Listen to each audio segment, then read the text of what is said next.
कौन ब्रह्मा का पिता है, कौन विष्णु की मां, शंकर का दादा कौन है, हमको दे बता। ये जानने के लिए कृपया सुनिए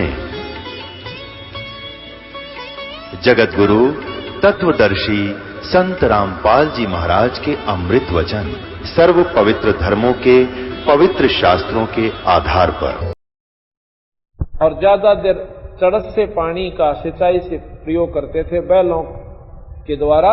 एक चमड़े का जिसमें 2-3 मन पानी आ जाए इकट्ठा ही 4 मन, और ऐसा चमड़े का तरस बनवा के और सिंचाई के लिए प्रयोग किया करते थे। तो थोड़ी ही जमीन में वो फसल बोई जाती थी। परमात्मा बारिश कर देता था तो ज्वार बाजरे वैसे हो जाते थे, ऐसी वहां पर थी। बाकी फसल जमीन खाली रहती। एक दिन 10 वर्ष की आयु में सन 1727 में फागुन का महीना था, द्वादशी का दिन था। सुबह सुबह 12, 10, 11 बजे,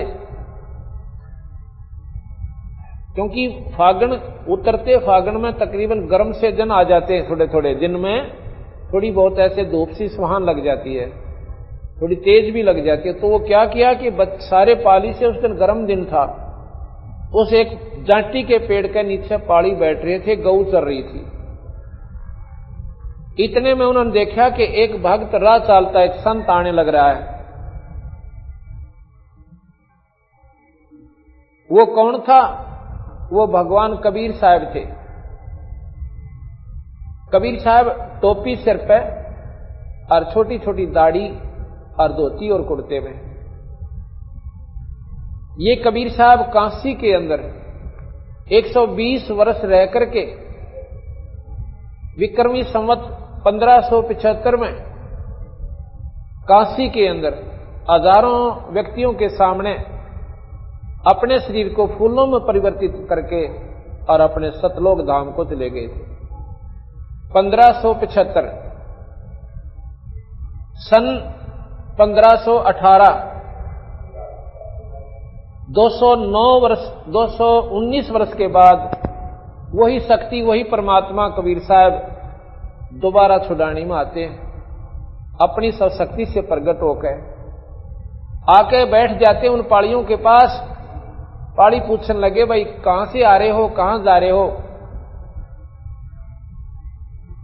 और फिर कहने लगे कि आ जाओ भोजन पाओ भाई, राह चालते।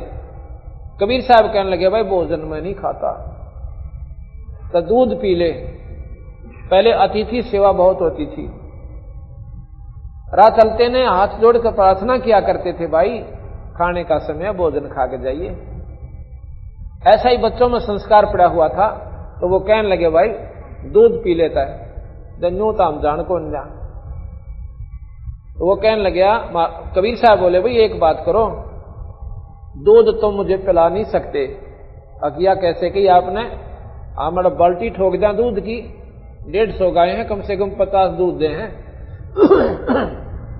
कबीर साहब ने बोले, इन गायों का दूध मैं ना पीऊं भाई। और किसका पीवे? उस बच्चिया का दूध पीऊं जो आज तक नए दूध भी ना हुई, रेक में भी ना ब्याई हो, कंवारी बच्चिया हो। गोपाली ने बोले, फिर तो तुम मजाक करते हो आप, दूध पीने की आपने नीत कोई ना अगनावे कति नीत से। अगर ऐसी बच्चिया का दूध पिला सकते हो तो दूध पी लो। गरीबदास जी खड़े हुए, अरे एक बच्चिया का कान पकड़ जाए, गले में जेवड़ी सी वैसे उसकी पकड़ के और कबीर साहब के सामने खड़ी कर दी। कहने लगे, महाराज जी देखियो, या छोटी सी बच्चिया दूध क्यों कैसे देगी?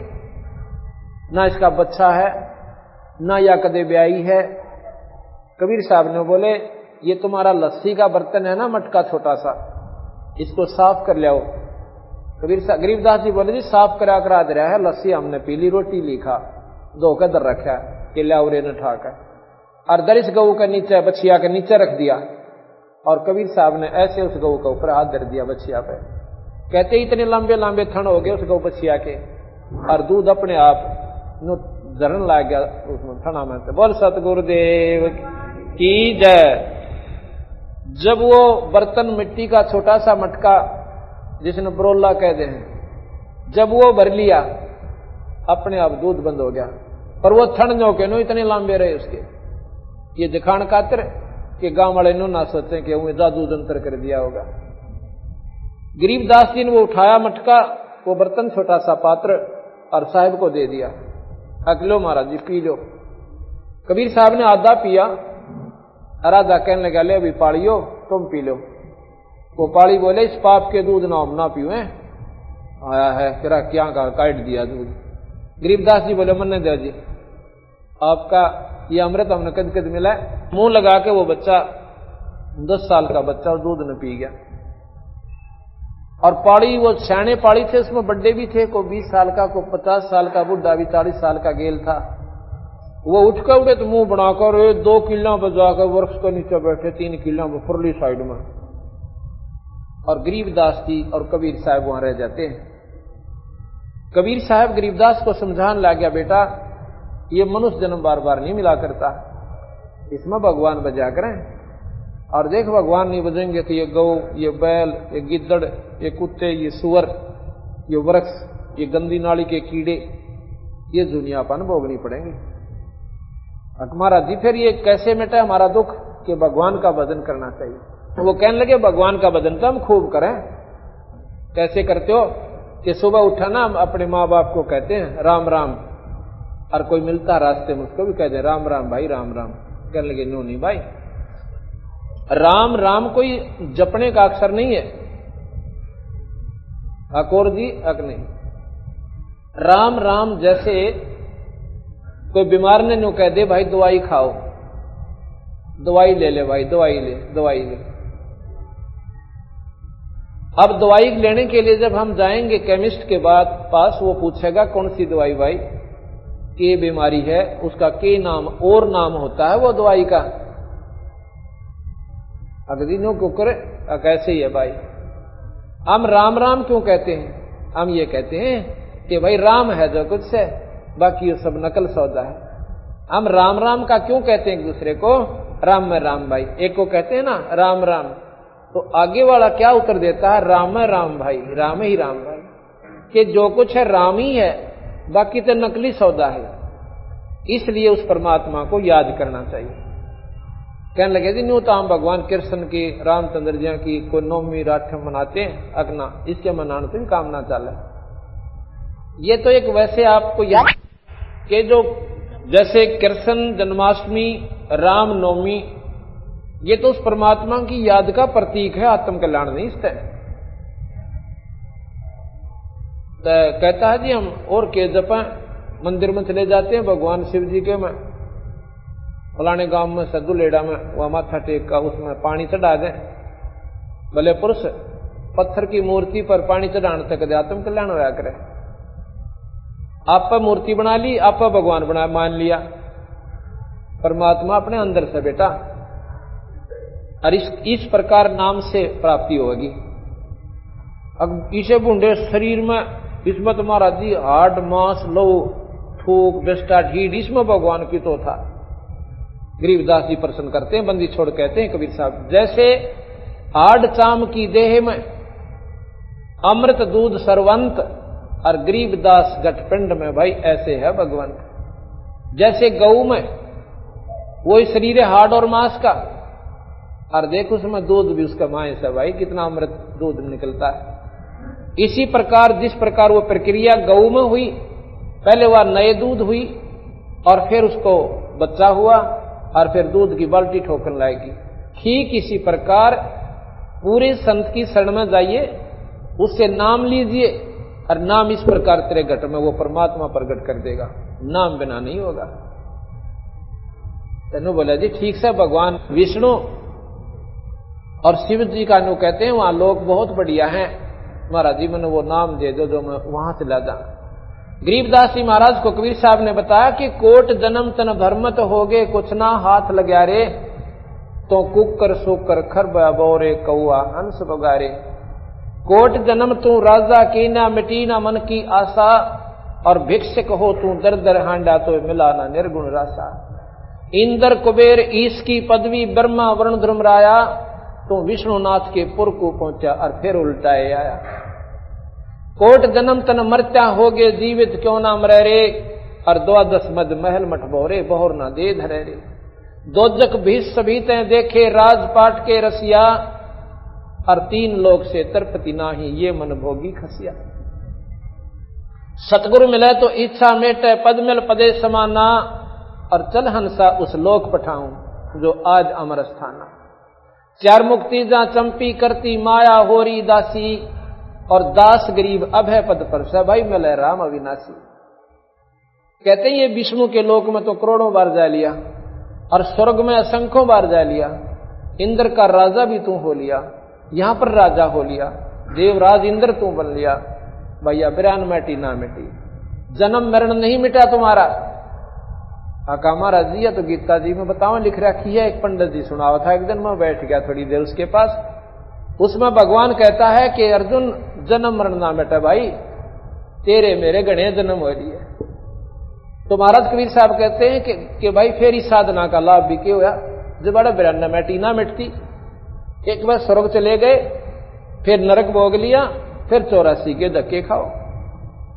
फिर कहने लगे महाराज जी फिर वह साधना कौन सी है जो या जन्म मरण मिटे, कि वह मैं बताऊं भाई। जैसे महाराज ने बताया कि सतगुरु मिले तो इच्छा मेटे पद मिल पदे समाना, और चल हंसा उस लोक ले जाऊं जो आज अमर स्थाना। जो कदे ना खत्म हो वो सच लोक है, जो कभी नाश में नहीं आता। तो गरीबदास पूछे हैं कि महाराज जी क्या ब्रह्मा विष्णु महेश आदि के लोक ये समाप्त हो जाएंगे, या स्वर्ग नष्ट हो जाएगा, ये पृथ्वी नहीं रहेगी? कति नहीं रहा भाई। खुद गीता जी में भगवान कृष्ण ने लिखा है कि कल्प के अंत में ये महाप्रलय होगी, ना ब्रह्मा का लोक रहे, ना विष्णु रहे, ना शिव का रहे, और सब भूत प्राणी इस प्रकृति में लीन हो जाएंगे। दोबारा फिर सृष्टि रची जाएगी, ये दोबारा फिर या विरानमाटी शुरू हो जाएगी। गरीबदास शास्त्रों में लिखा है कि 14 इंद्र मर जाते हैं जब ब्रह्मा की एक रात होती है, और 14 इंद्र फिर मर जाते हैं जब ब्रह्मा का एक दिन होता है। एक इंद्र की आयु 72 चौकड़ी युग, 72 चौकड़ी, एक चौकड़ी 4 युग की, सतयुग, त्रेता, द्वापर और कलयुग, ऐसी 72 चौकड़ी युग एक इंद्र राज करता स्वर्ग का। और 14 इंद्र मर गए 1008 चतुर्युगी, या ब्रह्मा की एक रात, और इतना दिन। गीता जी में इसे लिखा है 1000 चतुर्युगी, गरीबदास जी ने लिखा है 1008 युगी, 1008 चतुर्युगी का दिन और इतनी ही रात। समझने के लिए बिल्कुल सत्य है। ये हो गया एक दिन रात ब्रह्मा का, और ऐसे 30 दिन, और 30 दिन से 2016 को गुणा करो, 30,000, 60,000 और 320, इतने चतुर्युग एक महीना बन गया ब्रह्मा का। और 12 से फिर गुणा करो, 12 छीक 72, ये हिसाब लाओ 7,20,000 कितने, ये एक महीना इतनी चतुर्युगी का ब्रह्मा का हुआ। अब सोचना ये गरीबदास महाराज के बताना चाहो हमारे को, ये अंधेरा हटा के। ये हो गया 1 वर्ष, और ऐसे ऐसे 100 वर्ष की आयु ब्रह्मा जी की है। अब 100 तो इसको फिर गुणा कर लो, इतने चतुर्युग ये ब्रह्मा की पूर्ण आयु है। और ब्रह्मा जी के 50 वर्ष पूरे हो चुके हैं, 51वां वर्ष चल रहा है। जब 50 पूरे हो गए तो वो 49 भी होंगे, जब 51वां चल रहा है तो 49 भी पूरे होंगे, अर्थात ब्रह्मा नाश में आवेगा। फिर लिखा है कि जब 7 ब्रह्मा मर जाते हैं, एक विष्णु की आयु की तुलना बताते हैं, जब एक विष्णु समाप्त होता है, और 7 विष्णु समाप्त हो जाते हैं जब एक रुद्र यानी शिव समाप्त होता है, शंकर जी का अंत होता है। अब कबीर साहब बताने लगे कि एती उम्र बुलंद मरेगा अंतरे, और कोई सतगुर लगे ना कान ना भेंटे संतरे। इतनी भी आयु जिनकी है वो भी नाश में आएंगे, और ब्रह्मा विष्णु महेश भी अविनाशी भगवान नहीं है, ये नाश में आएंगे।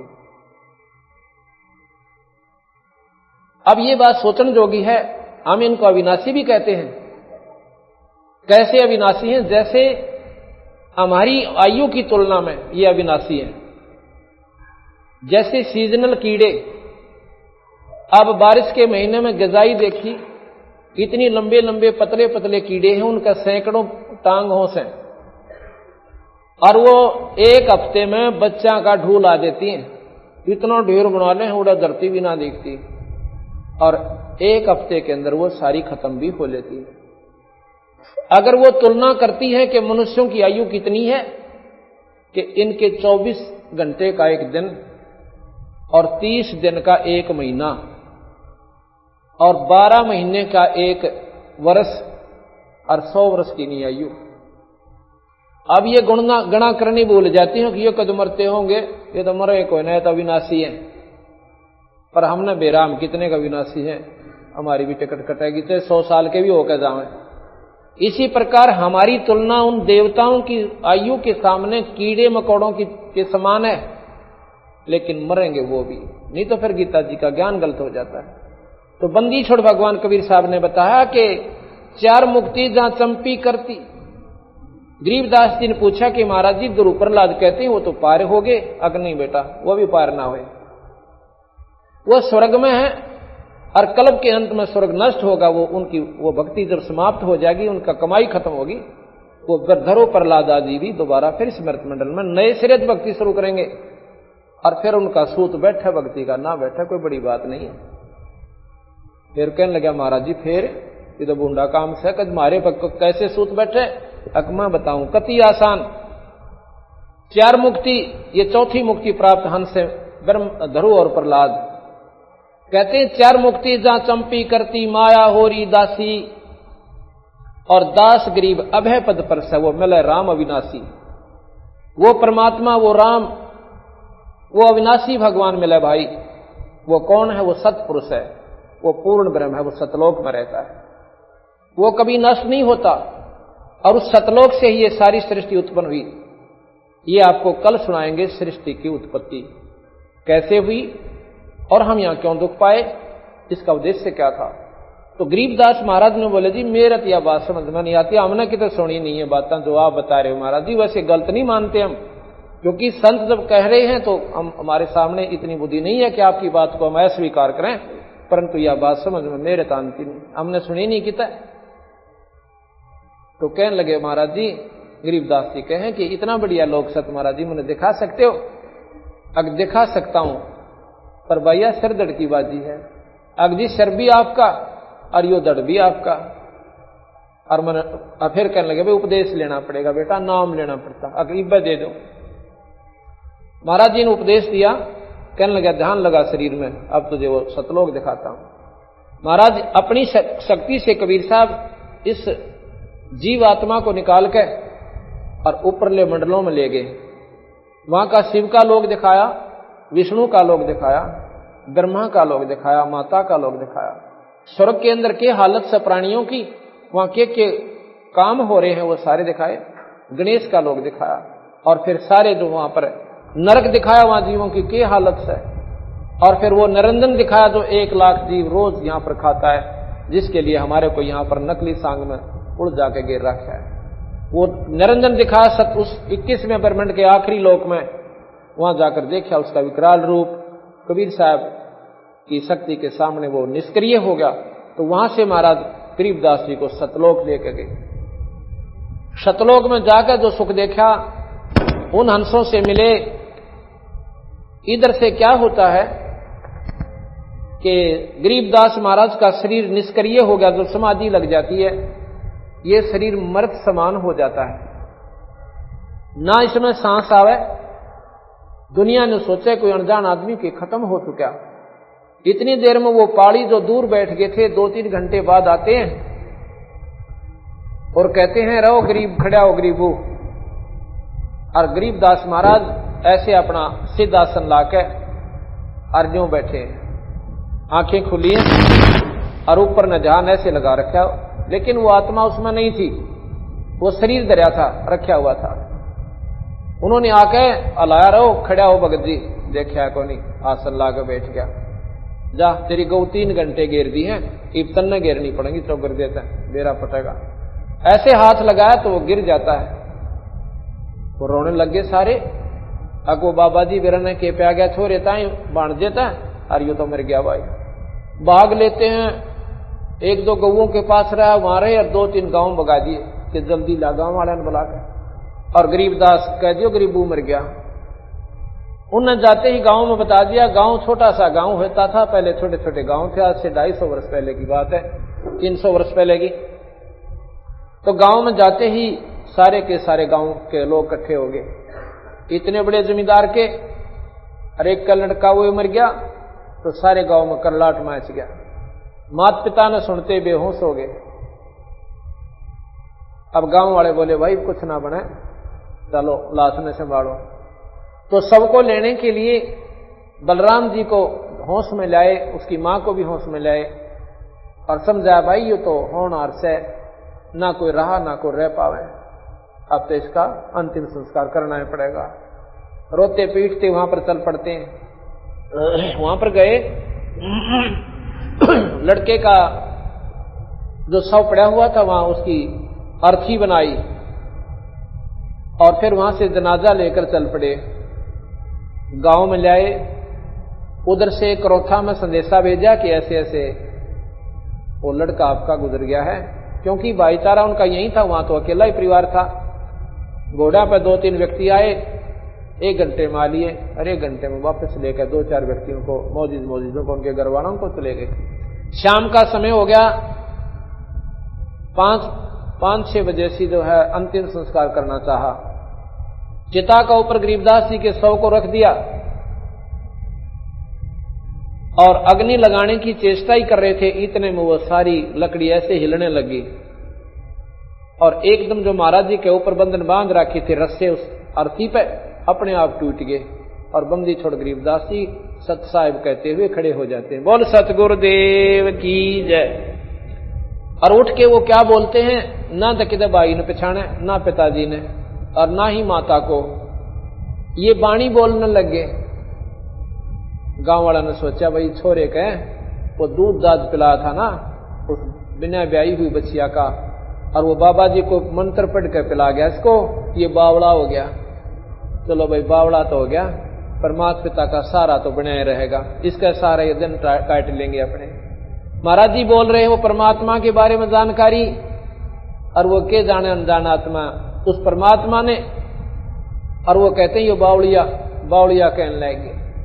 जो सतगुरु महाराज ऊपर देख का वो यथार्थ स्थान हमारा, जहां से हम सारी सृष्टि आई थी, जहां से ब्रह्मा विष्णु महेश भी वहीं से आए थे, और वहीं से ज्योत निरंजन आया था, और ये 21 ब्रह्मांड वहीं से आए थे। उस सतलोक ने देख के महाराज जी पागल से हो गए। हमने सपने भी ना थे भगवान कौन है, और हम कहां तक की साधना करके किस प्रकार तंग पाते थे। इस प्रकार कई वर्षों तक, 2-3 वर्ष तक ऐसे ही पागलों की तरह यह वाणी बोलते रहे, और ऐसे उनकी आंखें चढ़ी रहे जैसे फिलोसफर होते हैं। एक दिन क्या हुआ कि दादूपंथी एक महात्मा गोपाल दास सेठ था, लाला जी, लेकिन वो संत बन गया था। संत कैसे बनते हैं? हमारे पंथ में संत को घर छोड़ते नहीं बनते। वो 60 साल की आयु में था, बच्चों की शादी करके, नाम बचपन से ले लिया था, 15 साल की आयु में बच्चों की शादी करके निश्चिंत हो गया। चौथे आश्रम में अपना घर में रहता भी था, और बाहर भी जाके समय स्थान पर कबीर साहब के बारे में जानकारी देता था, क्योंकि दादू साहब स्वयं कबीर साहब के शिष्य हुए हैं। उनको भी ऐसे ही मिले थे दादू साहब को, जैसे गरीबदास जी को आके मिले थे। तो वो संत जब आया तो गांव वाला ने सोची भाई संतां के द्वारा दी गई फटकार संत काट सके। उसके पास जाते हैं कि महाराज जी ऐसे ऐसे हमारा एक छोरी का छोरा है, और उसका बेराना किसी संत ने के फटकार मार दी, वो तो बावड़ा हो गया, और वह छोरी रो रो कर लाल आंख कर रही से, अगिया कौन बड़ी मरी गया। एक तो संतान हुई, अरियो की तजोगा भी कोई ना के जानो में बोली आत्मा उस परमात्मा को। अब लाल की परख तो जोरी करे, अनजान आदमी तो नहीं उठा के भगा दे, पत्थर समझ के। तो वो कहने लगे अभी लाओ मेरे पास, कोई ऐसी बात है तो मैं अपनी कोशिश करूंगा। जब उसके पास ले आए गरीबदास को, बैठा दिया, बैठ जा बेटा, बैठ गया। हाँ कौन था वो? और किसने पिला दिया तेरे को ये गंदा दूध? महाराज जी बोले ऐसे ना को महाराज जी, वो परमात्मा थे, भगवान आए थे स्वयं। कौन थे? अलल पंख अनुराग है सुन मंडल रह थीर, और दास गरीब उधारी है मोए सतगुर मिले कबीर। कबीर साहब का नाम मिला सुनते ही, और वो तो लगे रहे बाणी बोलन खातर, डटे को ना बंदी छोड़ कबीर गरीबदास जी। वो दादू पंथी 60 साल का महात्मा उस 10-12 साल के बच्चे के मुंह का ना देखे, नो बोला रे बड़ी दुनिया, ये तो भगवान बोल रहा भाई, इसमें तुम क्या कहते, ये बावड़ा हो गया? बावड़े तो तुम सोचो, जानते कोई ना इसके बारे में। उठ कर वो 60 साल का महात्मा और गरीबदास जी चल पड़ता है उसके पीछे पीछे, हाथ जोड़ के कहता है महाराज जी ये वाणी लिखवा दो, महाराज जी ये वाणी लिखा दो, ये कलयुग के जीवों के लिए उद्धार का कारण बनेगी। तीसरे दिन वो महात्मा से गरीबदास बोलते हैं, कहने लगे गोपाल दास अगर ये सारी लिखा तो लिखवाऊं? कहते बीच में छोड़ कर भाग जा। अकना जी सारी लिख दूंगा। कहने लगे चल। बड़बेरी का बाग था उनका, गांव से 2-4 किले की दूरी पर जैसे बनी होता था। उसमें एक बहुत बड़ा जांटी का वृक्ष था। पहले उधर जांटी ज्यादा होती थी। उस जांटी के पेड़ के नीचे बड़बेरी के बेर में बाग में, और गरीबदास जी बोल रहे हैं, वो 60 साल का महात्मा विद्वान, वो लिखा है। ये सारी की सारी वाणी लिपिबद्ध की गई। 6 महीने में ये लेखन कार्य पूरा हुआ। साहेब गरीबदास बोल रहे हैं और वो दादू पंथ लिख रहे हैं। आज ये संतों ने हमारों ने इसको प्रिंट करवाया। इसमें गरीबदास महाराज ने 4 वेद, 6 शास्त्र, 18 उपनिषद, 11 उपनिषद, 18 पुराण और महाभारत, गीता, भागवत, रामायण ऐसे ढंग से चित्रित कर रखी है कि तुलसीदास की रामायण भी फिक्की लग जाए। ऐसे ढंग से, ऐसे मार्मिक ढंग से इन्होंने, लेकिन थोड़े ही शब्दों में पूर्ण वर्णन दे दिया। और साथ में उस पूर्ण परमात्मा सतपुरुष सतलोक की प्राप्ति का भी जानकारी इसमें पूर्ण ढंग से दी। ये क्यों लिखी इन्होंने कि कोई न्यू ना सोचे कि गरीबदास महाराज ने इन शास्त्रों का ज्ञान को न था।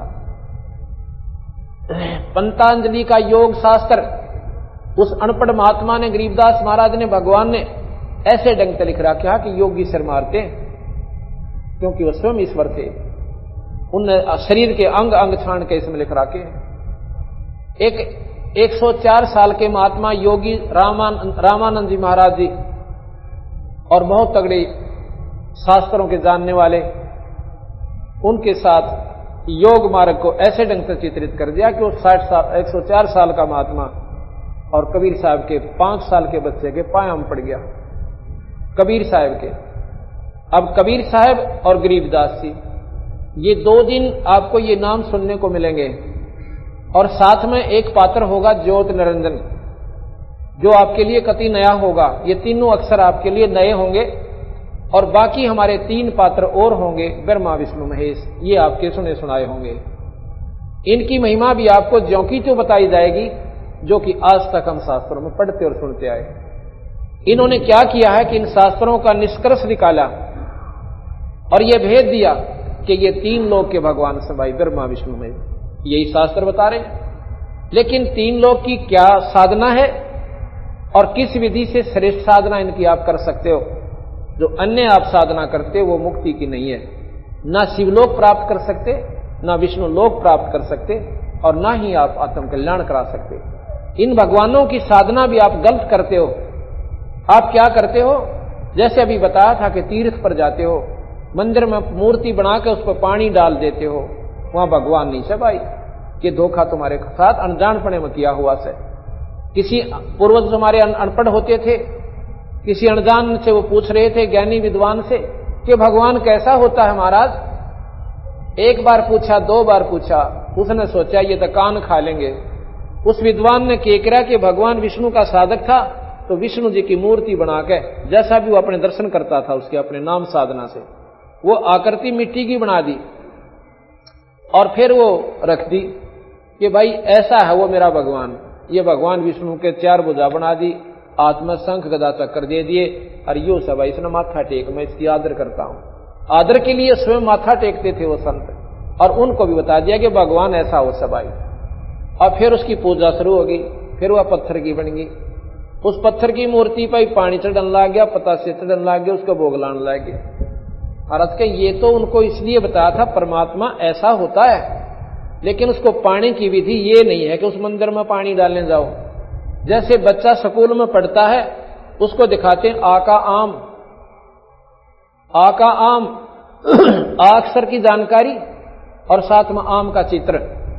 अब बच्चा उसने बार बार देखा और फिर आम खाना चाहे, क्योंकि आम के गुण का ज्ञान बहुत मीठा होता है, फलों का राजा होता है, शरबत से भी मीठा होता है, तो खाने की इच्छा वो चाहे तो कैदा खोल कर बैठ जाए, आम खाऊंगा। और कोई जानकार जिसने है वो कहा बेटा इसमें आम को ना, ये आम नहीं है इसमें, अग्नि ये आम है। मेरे गुरु जी बताया करते हो आपका आम, ये तो मूर्ति दिखाई तेरे को भले पुरुष, यो किसने बहका दिया? आम तो मंडी में मिला है और जेब में 20 रुपये हो और जब मिला है, इस कैदे में आम नहीं है।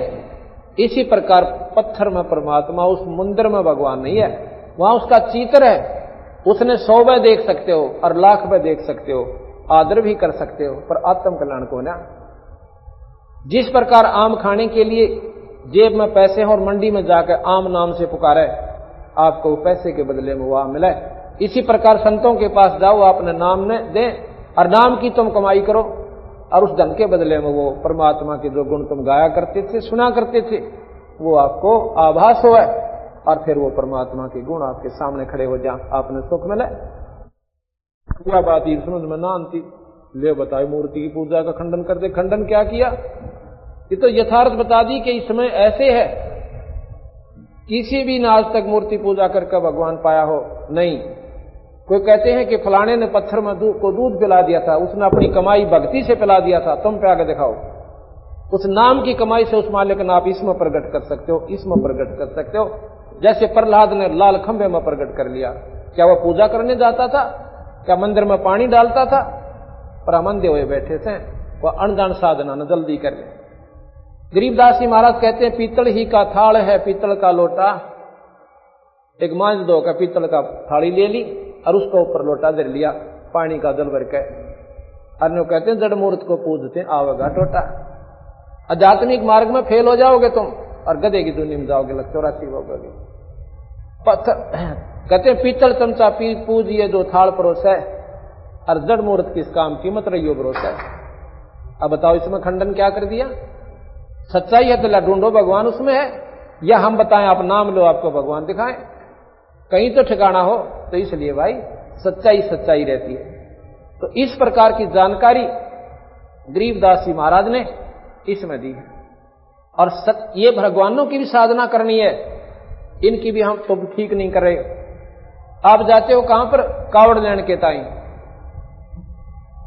एक गांव में हमने स्कूल में सत्संग कर दिया और कावड़ के बारे में जैसे अभी बताऊंगा ऐसे बता दिया। जो बुद्धिजीवी थे वो तो समझ गए इस पॉइंट को बिल्कुल ज्यों की त्यों है। और एक 20-30 कावड़ियां का सरदार था, वो सर हो गया क्या नो बोला जी आपने नो किसा कह दिया भाई कावड़ लाने का कोई फायदा नहीं। फायदा तो कोई और चीज है, उसका पाप भी बताया मैंने कितना हो गया आपको, ये सोचा आपने कभी? कैसे? अब देखो क्यों लाते हो कावड़ कि हम जी अपनी कोई मनोकामना पूर्ण खातिर, कुछ तो कुछ उद्देश्य लेकर जाते हो कहां जी।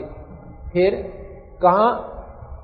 जैसे आप गए वहां तक, यहां से लेकर वहां तक सावन के महीने में बिना गिनती के जीव हो जाते हैं, और जितने जीव तुम वहां तक मार रहे हो बेटा वो भी आपके खाते में लिखे गए, वो खाली कोई ना थे।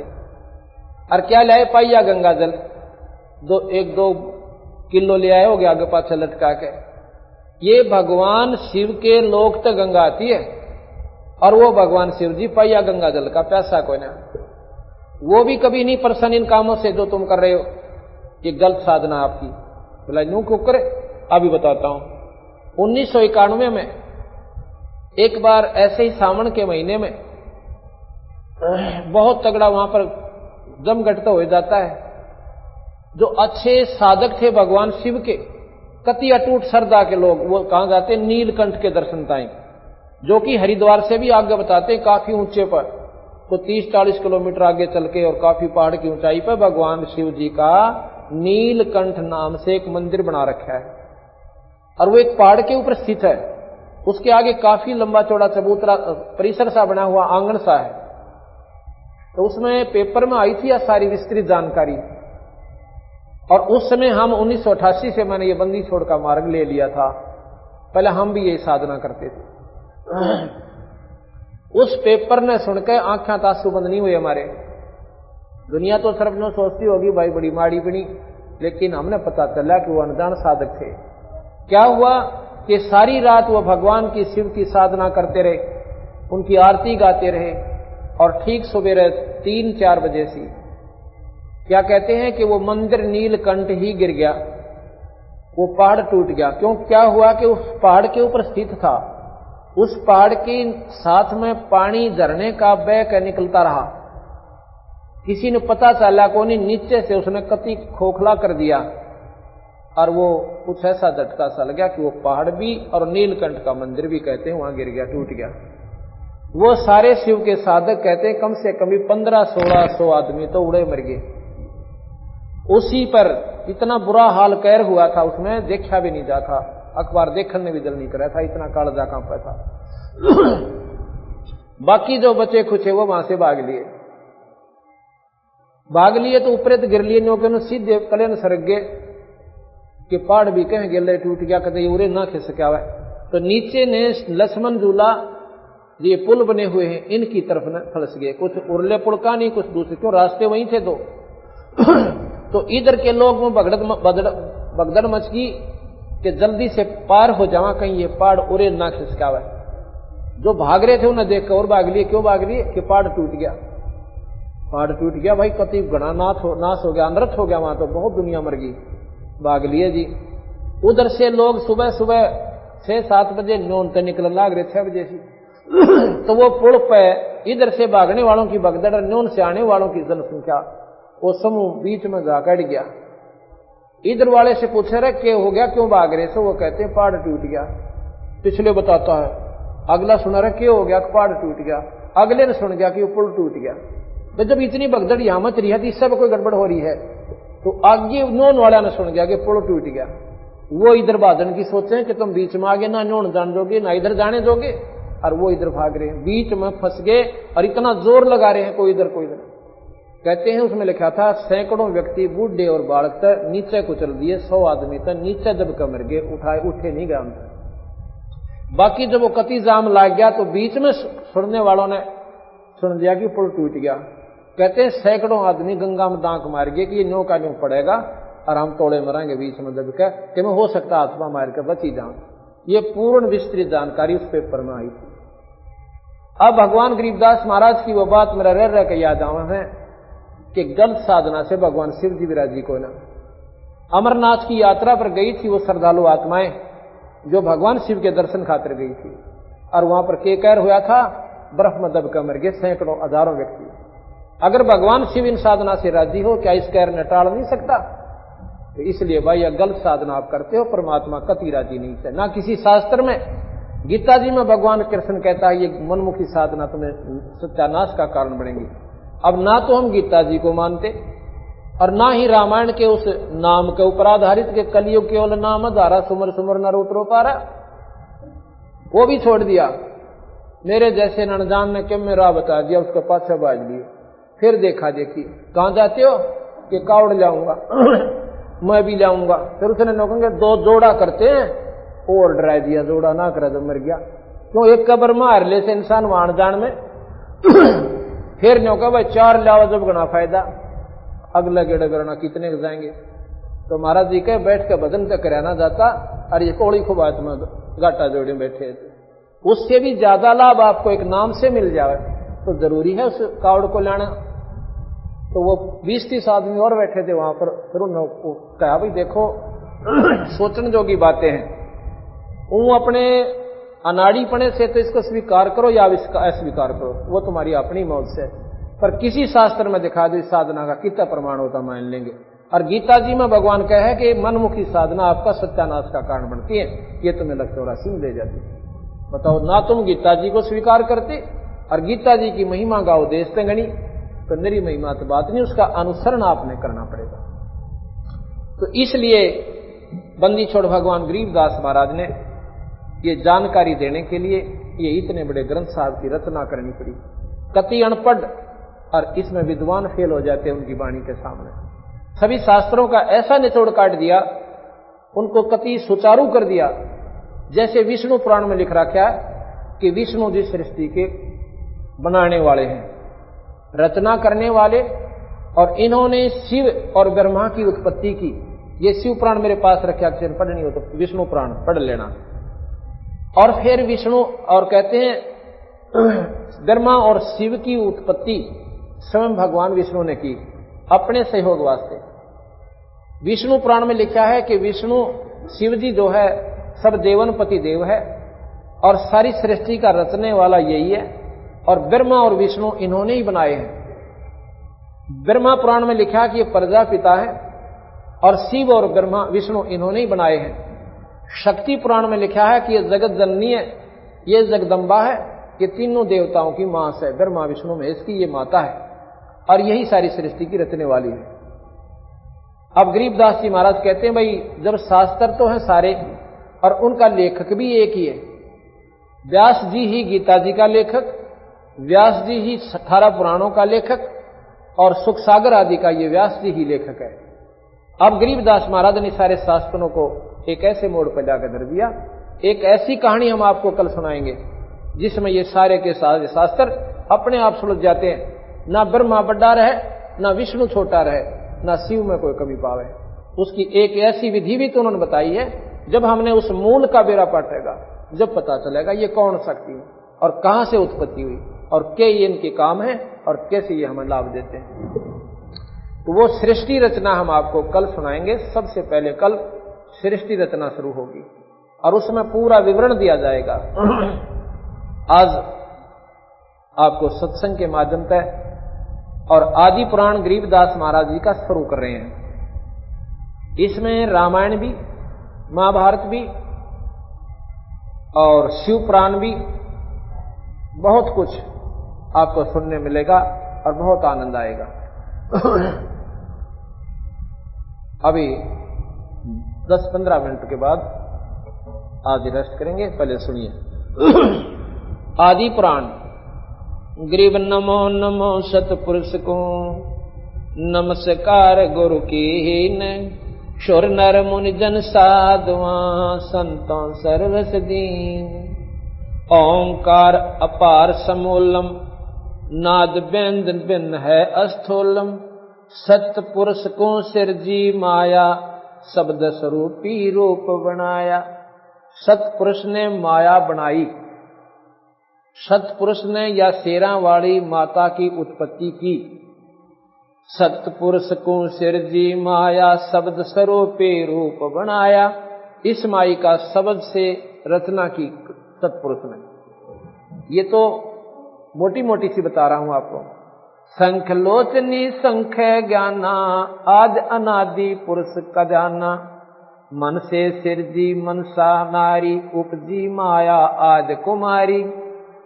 अबला सुंदरी नार नरेसा, भंग लेगनाद नहीं परवेसा। परानंदनी मूला माया, दारुण देवी सिरजी राया। मूल उचार होत तिस माही, सर्वकला समर्थ पद जाई साई। पिंगुल बैन नैन पद नेहा, सुनियो पिता सतपुरुष विदेहा। कौन काज कीनी मोय अंगा, कहो पिता मोह निज पर संगा। ये माया जब सतपुरुष ने बनाई, इसने पूछा कि हे पिताजी अब मुझे बताओ आगे क्या काम है और किसके साथ किसके पास मैंने जाना है।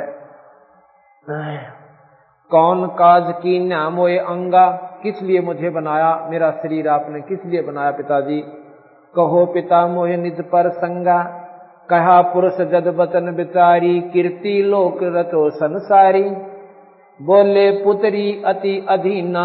कौन पुरुष हमरे संग दीना। ये कहते हैं कि किस पुरुष के साथ मुझे भेज रहे हो ताकि मैं सृष्टि की उत्पत्ति करूं। रजगुण सतगुण तम गुण संगी, अक्षण में रचा तब शब्द त्रिभंगी।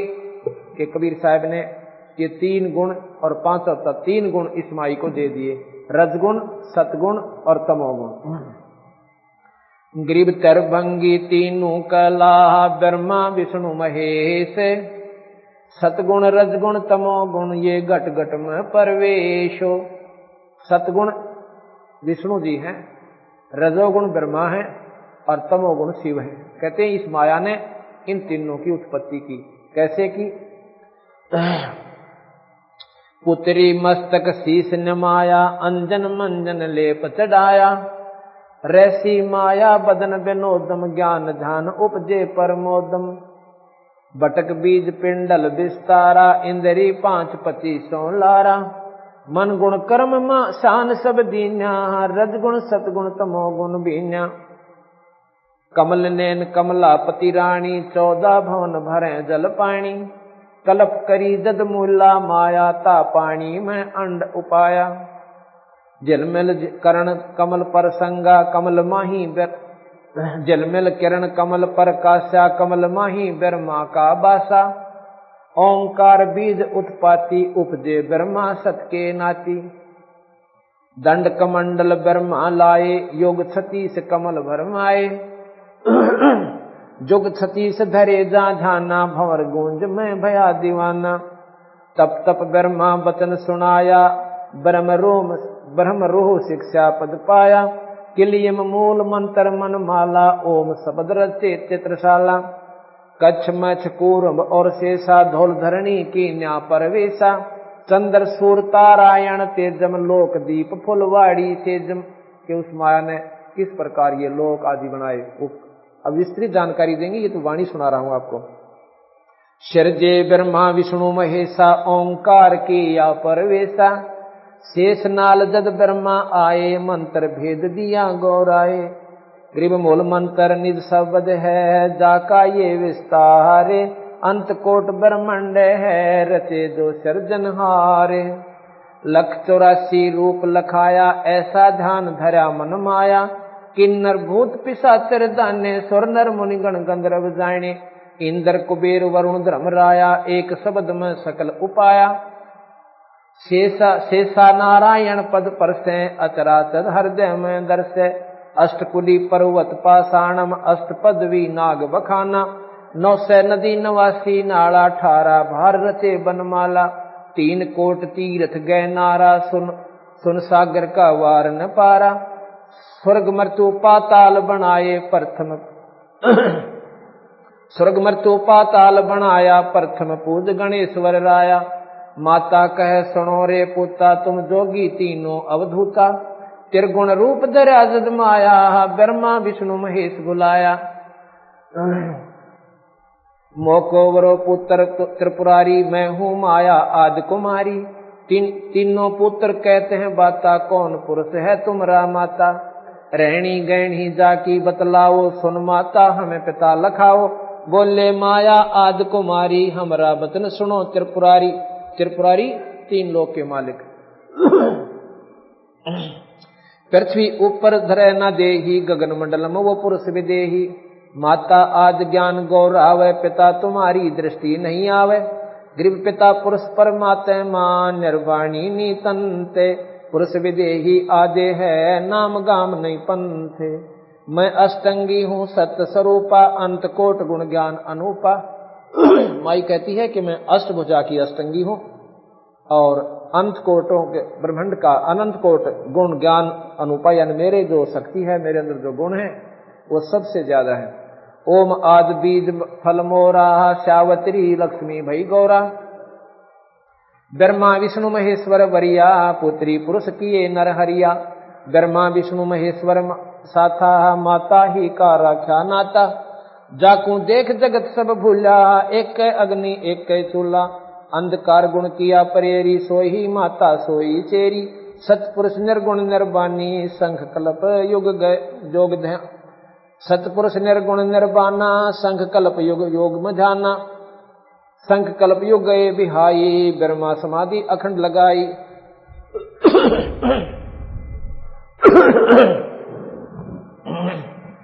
ग्रीव सूक्ष्म साक्षी भूते है जाका ये विस्तारे, बटक बीज की मांड में साहेब पुरुष हमारे, मन माया से नोतत होई अपना बोया लुणे सब कोई, इंद्री 5 3 गुण तीरा अष्टंगी का बण्या शरीरा, नौतत का सब नाच नचावे ब्रह्म बीज मिलन ना पावे, साक्षी भूत संगीत सयाना डोरी हंस बंध्या गल प्राणा, जीव जन्म झां ले अवतारा, साक्षी भूत होवे ना न्यारा, अकल अजन्मा दृष्ट न मुष्टि ही जाका रूप लखाऊं गुस्ती, जाके चरण से स्नित सेवे मांड मंडी को पल में खेवे, अवगत बंका रूप मुरारी ही ब्रह्मा विष्णु उठावे जारी, शिव जाकू प्रणाम परेख है, साक्षी भूत और ना देखे, 14 कोट भवन के माई साक्षी रूप रहते है ठाई। अब गरीबदास जी महाराज कह रहे हैं कि वो परमात्मा बताऊंगा कि जिसके आगे ब्रह्मा विष्णु महेश भी हाथ जोड़े खड़े रहते हैं, जिसका ये स्वयं ध्यान लगाते हैं। भगवान शिव आप देखते हो साधना कर रहे हैं। किसकी साधना करते हैं? हम सुना करते थे कि ये भगवान विष्णु की साधना करते हैं। ये तो तीनों इक्विवेलेंट पावर है, इसकी साधना क्या करेंगे? 3 लोग के भगवान, तीनों की एक सी शक्ति, एक महकमे का फर्क है। जैसे 3 मंत्री होते हैं, एक को होम मिनिस्टर बना दिया, उसकी वैल्यू ज्यादा, उसकी पूजा ज्यादा हो जाएगी। बाकी मंत्री वो भी हैं, उनका डिपार्टमेंट ठीक हो ना, इसलिए उनकी पूजा गायक। इसी प्रकार ब्रह्मा विष्णु महेश ये तीनों भाई हैं और ये निरंजन के मंत्री हैं। इन तीनों को एक ही ड्यूटी दे रखी है, एक तो शरीर बनावे, एक पालन पोषण करे और एक हमें संहार कर दे। जो पालन पोषण करे, हमारी सुख सुविधा दे, वो हमें ज्यादा प्यारा, उसकी महिमा आप पर बढ़ेगी। इसलिए महाराज कहते हैं वो फर्क हो ना तीनों में, सिर्फ महकमे का अंतर है। इसलिए ब्रह्मा कौन पूजा है? विष्णु पूजा, भाई हमारी रोटी रोटी का सारा प्रबंध इससे के हाथ में है। तो इसलिए शिव जी को भी पूजते हैं, क्योंकि डर लागे वो मार ना दे। और साथ में यह है कि इनके पास रिद्धि सिद्धियां हैं, ये माया दे सकते हैं। जैसे रावण ने भगवान शिव की साधना करी और सिर काट कर चढ़ा दिए, लंका मांगी सोने की, लंका दे दी, तो वह दुर्गति ना मिटती। वो दुर्गति मिटाने का मंत्र को न्यारा से, जिसमें माया भी मिले पर विधिवत और सद्बुद्धि के साथ, और फिर सदुपयोग की जाओगा। वो उसने दुरुपयोग किया उस माया का। माया कोई धन नहीं है, अकेला धन माया नहीं होती। ज्यादा बच्चों का हो जाना भी माया होती है। ये शरीर भी माया है, राज भी माया है, और ये सब कुछ माया ही माया है। इस प्रकार महाराज ने जब इस बात का हमें सारा भेद दिया,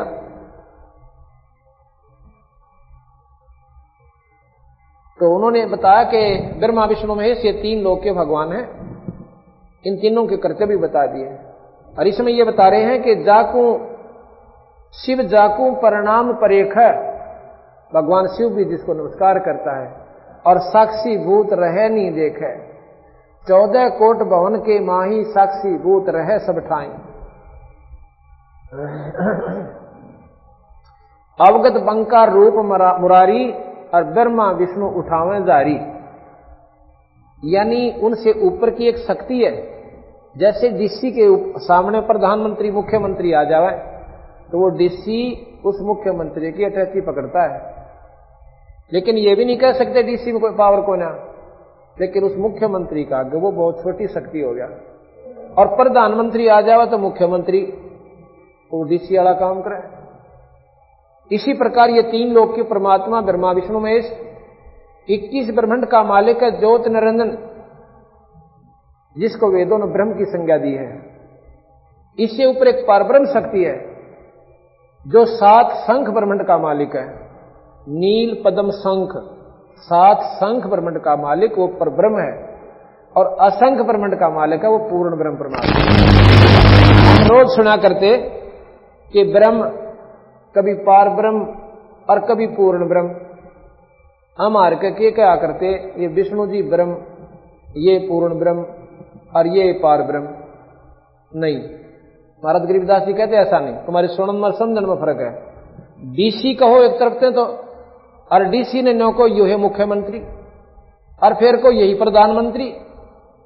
भाई फिर तुमने ज्ञान को नहीं, या तो डीसी कहो इसको या फिर इसने प्रधानमंत्री ये कह लो, हम जब भी मान लिया तुम एक वाणी तो बोलो। अब तीन लोक के भगवान कहो और फिर नो के सर्वलोकों के यही भगवानों को करो भाई, सर्वलोकों का और परमात्मा, जिसमें गीता जी में स्वयं भगवान कहते हैं कि अर्जुन उस परम पिता परमात्मा का जहां अंदर जिससे सारी सृष्टि और सब जीव उत्पन्न हुए और उसकी साधना स्वाभाविक मंत्र जाप करके और आप उस लोक में चले जाओगे, फिर मरण को ना हो उस लोक में उस परमात्मा का, और फिर आप उस परम धाम को प्राप्त होगे, उस सतलोक को प्राप्त होगे। तो इसी प्रकार यहां बंदी छोड़ में कह रहा क्या है कि उस परम पिता परमात्मा सतपुरुष जो अनंत कोटि ब्रह्मांड का भगवान से जो पूर्ण ब्रह्म है और पर ब्रह्म भी है और ये ब्रह्म भी है। ब्रह्म से ये सारी उत्पत्ति हुई निरंजन से, ये सब जो कुछ भी बना हुआ मिट्टी और पृथ्वी है जीव, ये सारे ब्रह्म से बना, इस ब्रह्म ने बनाए ज्योति निरंजन ने। क्यों बनाए? इसने 1 लाख प्राणी रोज खाने पड़ते हैं, मनुष्य 1 लाख जीव जो रोज खाता है। कैसे खाता है? इस शरीर को नहीं खाता, ये तो खोखा है ऊपर का, इसके माध्यम से दुष्कर्म करवाता, जितने ना कर सके ये प्राणी उतने करवा देते, और फिर इसके माध्यम से सूक्ष्म शरीर के ऊपर इसका लेप जमाता है और उस वासना को फिर तपस्या के ऊपर भून कर इस जीव ने इतना गर्म कर दे बेसुद्धि हो जाता है, और वहां ये मैल छोड़ता है उस सूक्ष्म शरीर के अंदर से और फिर वहां से अपनी सिद्धि से उड़ा देता है। ये ब्रह्मांडों में से घूमता हुआ वापस आता है, ये ठंडे वातावरण में आकर फिर शुद्धि में आ जाता है। और इसने नो ना बेरा तू कहां गया था, ना इसे ये मालूम रहता कि तू पिछले जन्म में के था। धर्मराज के पास जाता है, इस निरंजन ने एक धर्मराज और बिठा रखा अपना न्यायकारी कि जैसे कर्म प्राणी करे इनको फल देता रहे। वो लेखा जोखा गरीबदास जी के वो न्यारा रह गया। फिर अपने कर्म अनुसार ये कभी पशु बने, कभी गधा बने और कभी मनुष्य शरीर में जा।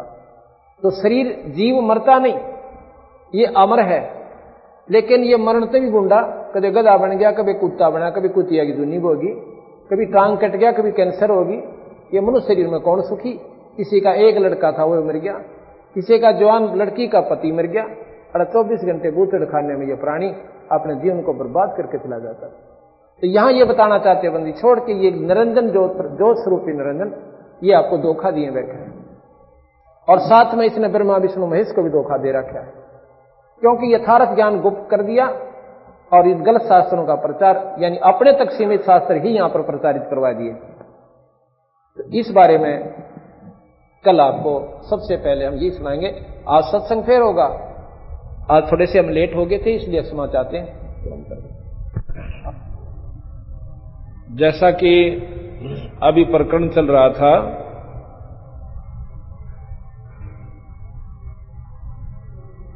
कि पूर्ण ब्रह्म परमात्मा अनंत कोटि ब्रह्मांड के भगवान सतपुरुष हैं, उनके बारे में गरीबदास जी महाराज ने आंखों देखा और अपनी आत्मानुभूति के आधार पर ये सारे ग्रंथ साहिब की रचना की। वही वाणी में आपको सुना रहा था।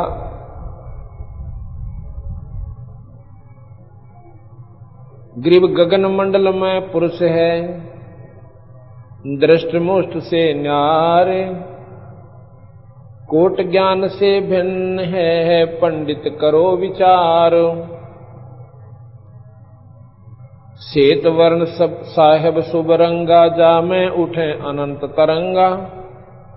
5 तत्व के मैं 9 तत्व का, भेद लखावत हूँ सब गत का। 9 तत्व के मैं 12 देवा, इंगला पिंगला मध्य परेवा। 12 मध्य गोष्ठ समाना, गोष्ठ माही राई परवाना। मर्त्युलोक मूर्ति मैं मनता, हरदम खेल फाग बसंता। मात पिता ना जननी जाया, सो अनुभूत पुरुष हम पाया। बंदी छोड़ भगवान कहते हैं वो सतपुरुष, वो परमात्मा जिसका सफेद ही रंग है और सफेद ही वहां का श्वेत सतलोक है, वो परमात्मा हमें प्राप्त हुआ गुरुदेव की कृपा से। ग्रीव अकल विहंगम रूप है साहेब समर्थ आप, पिंड ब्रह्मंड में रम रहा जाका जप ले जाप।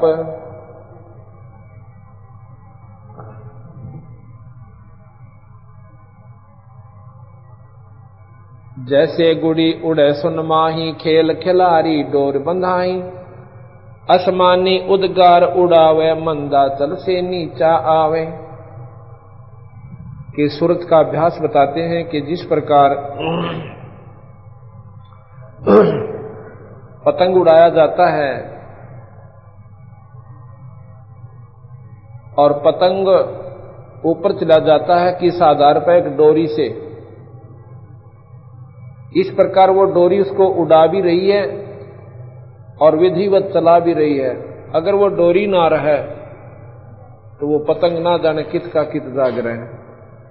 इसी प्रकार बंदी छोड़ भगवान कहते हैं कि गुरु से उपदेश लेकर उस नाम से जुड़ा हुआ अभ्यासी अभ्यास करता है तो अपने यथास्थान पर उस नाम की डोरी के अनुसार इसकी वो समाधि यथास्थान पर चली जाएगी।